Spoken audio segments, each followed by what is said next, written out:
Dengan wilayah baru ini, Feng Tianxing dapat melakukan lebih dari sedikit. Ini setara dengan secara langsung memberi Feng Tianxing yurisdiksi di luar posisinya. Dan wilayah ini bisa memainkan terlalu banyak peran.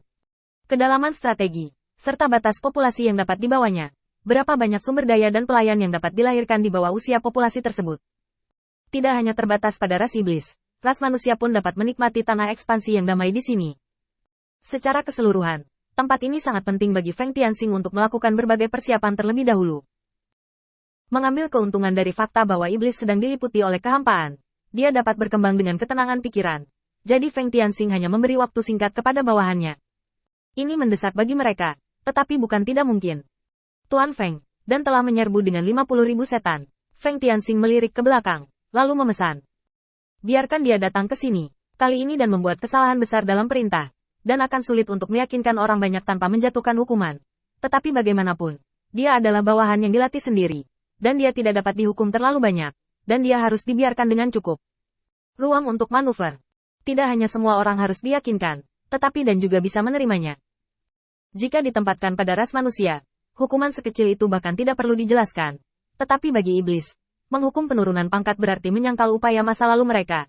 Dan bagi iblis yang sombong, itu adalah penghinaan. Selama waktu tunggu, Feng Tianxing mengurus ukurannya. Tidak lama kemudian, dan mendatangi Feng Tianxing dan menundukkan kepalanya dengan hormat. Tuan Feng, 3 kata itu membuat Feng Tianxing merasakan sedikit tekanan. Tapi itu tidak mengganggunya. Dia tersenyum ringan, dan menatap Dan. Siapa yang mengajarimu menyebutnya begitu? Laksamana Feng dan Tuan Muda Feng tampaknya hanya perbedaan gelar. Tetapi pada dasarnya, mereka yang dapat memanggil 3 kata Tuan Muda Feng adalah semua orang yang telah mengikuti Feng Tianxing sejak lama. 3 kata ini menunjukkan identitasnya, dan dia bukanlah tipe iblis yang bisa ditangani dengan santai. Mengambil gelar ini berarti dia meminta Feng Tianxing untuk melonggarkan hukumannya. Dan tentu saja tidak menemukan ide seperti itu sendiri, dia malah membicarakannya. Bawahan ini sudah tahu bahwa saya melakukan kesalahan, jadi saya meminta Guru Feng memberi saya kesempatan untuk memperbaiki diri. Feng Tianxing memandang Dan dengan tenang tanpa mengubah wajahnya. Aku menanyakan sesuatu padamu, Dan sedikit terkejut. Dia belum pernah melihat wajah yang begitu kejam dan kejam. Ini adalah Feng Tianxing yang sama sekali tidak dikenalnya. Ya, bawahan ini memikirkannya di jalan. Feng Tianxing tiba-tiba mengulurkan tangannya dan menekannya di atas kepalanya. Dan saat dia menelusuri sejumlah besar kenangan, Feng Tianxing menemukan dalang di balik insiden ini. Ternyata Kedo. Feng Tianxing merenung sejenak, lalu melepaskan tangannya, dan menatap Dan dengan ekspresi santai. Karena ada pria besar yang memohon padamu, aku akan memberimu hukuman yang lebih ringan. Mulai sekarang, kamu kembali dan selesaikan pekerjaan mengambil alih pasukan. Kali ini aku melihat iblis dengan bakat bagus. Tunggu dia datang dan mengambil alih. Adapun kamu, kembalilah dan dengan jujur masukkan aku ke dalam kurungan selama 3 bulan. Beri aku refleksi yang baik. Bagaimana kamu memimpin perang? Bahaya yang begitu nyata. Melangkah ke dalamnya dengan 1 kaki. Semakin dia berbicara tentang Feng Tianxing, semakin dia tidak bisa berkata-kata. Dan memang setia kepadanya. Tetapi di masa lalu, dia memimpin pasukan hanya di dekat rumah Laksamana. Dan tidak pernah memonopoli kekuasaan dalam arti sebenarnya. Karena saya terlalu mempercayainya dan memberinya kesempatan untuk membuat kesalahan kali ini, Feng Tianxing tidak berpikir dia harus merenungkan dirinya sendiri, tetapi biarkan Dan merenungkannya. Mengapa dia begitu lama bersamanya, dan mengapa dia begitu bodoh dalam memimpin pasukan? Selama dia menyadari bahwa kemampuan memerintahnya sangat buruk, dia akan dapat belajar di akademi, dan dia tidak akan kalah. Dan jelas ditolak, dan setelah perjuangan singkat, dia mengangguk. Ya. Bawahan akan mengaturnya sekarang. Saya tidak tahu mana yang Anda hargai, Tuan Feng. Feng Tianxing terkekeh. Kamu secara alami akan mengerti ketika seseorang datang. Ikuti perintahku. Kamu telah mengikutiku begitu lama. Aku tidak ingin kesalahan kecil ini merugikanmu. Kata-kata terakhir diucapkan secara alami oleh Transsion, untuk menstabilkan mentalitas Dan. Lagi pula, yang paling dibutuhkan Feng Tianxing adalah bawahan yang setia. Dan adalah salah satu dari sedikit iblis yang benar-benar bisa dia percayai. Bahkan jika dia tidak diizinkan memimpin pasukan untuk bertarung kali ini, dia masih harus memberinya tempat yang layak di sisinya. Ini adalah kebaikan Feng Tianxing padanya. Dan membeku sesaat, lalu mengangguk. Ya, setelah kepergian Dan, Feng Tianxing kembali melihat setan-setan di sekitarnya. Kamu sekarang bertindak sesuai rencana.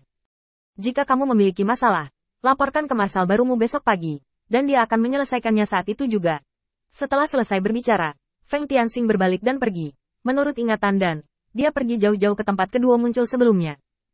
Ini adalah pertama kalinya keduanya bertemu lagi setelah beberapa tahun, dan Kedo menjadi kurang fanatik, tetapi sangat tenang. Dia memandang Feng Tianxing dan sedikit tersenyum. Mengapa Laksamana Feng datang menemuiku ketika kamu punya waktu? Feng Tianxing tidak menyelidiki pertanyaan yang begitu mengetahui, tetapi hanya menjelaskannya dengan ringan. Kamu ingin aku menunjukkan belas kasihan kepada Dan. Kamu harus memberiku alasan yang masuk akal. Apa yang ingin kamu lakukan? Atau bagaimana melakukannya? Kedua menegakkan wajahnya, lalu dia berbicara. Sebenarnya, Dan adalah cara termudah bagi saya untuk menghubungi Anda. Kami telah mengalahkan semua void di yurisdiksi kami. Selain itu, saya dapat memberitahu Anda berita yang sangat menarik. Semua void tingkat tinggi telah jatuh. Bertahun-tahun kemudian, dia akan duduk di singgasana Demon Emperor. Keluarga di belakangku benar-benar ingin memanfaatkan waktu 100 tahun ini untuk berkembang dan tumbuh, dan mengubah posisi kita di eselon atas klan iblis. Dan kamu adalah sekutu yang direkomendasikan olehku. Jadi aku perlu menjaga seseorang di sisimu agar aku dapat menemukan lokasimu sehingga aku dapat memberitahumu sesegera mungkin. Feng Tianxing merenung sejenak. Setan seperti Kedo, yang diturunkan dari darah kuno, sangat kuat dalam dirinya. Metode dan ide mereka berbeda dari iblis biasa. Mereka kurang lebih terinfeksi oleh aturan ras manusia, dan mereka tidak akan menuntut begitu saja. Lagi pula, waktunya tidak singkat. Dengan pasukan elit dan sedikit perencanaan yang masuk akal, tidak sulit untuk keluar dari masalah untuk sementara. Namun, mereka ingin mengubah status keluarga. Tampaknya mereka menemukan waktu yang salah, tetapi mereka menemukan orang yang tepat. Feng Tianxing mengatupkan kedua tangannya, matanya menyapu Kedo. Demi berita besar yang Anda berikan kepada saya, izinkan saya juga mengirimkan beberapa informasi kepada Anda. Kedo menggelengkan kepalanya dengan cepat. Jika itu informasi kosong, maka tidak perlu. Jika kamu bisa mendeteksinya, kita hampir sama. Feng Tianxing sedikit tersenyum. Tentu saja tidak.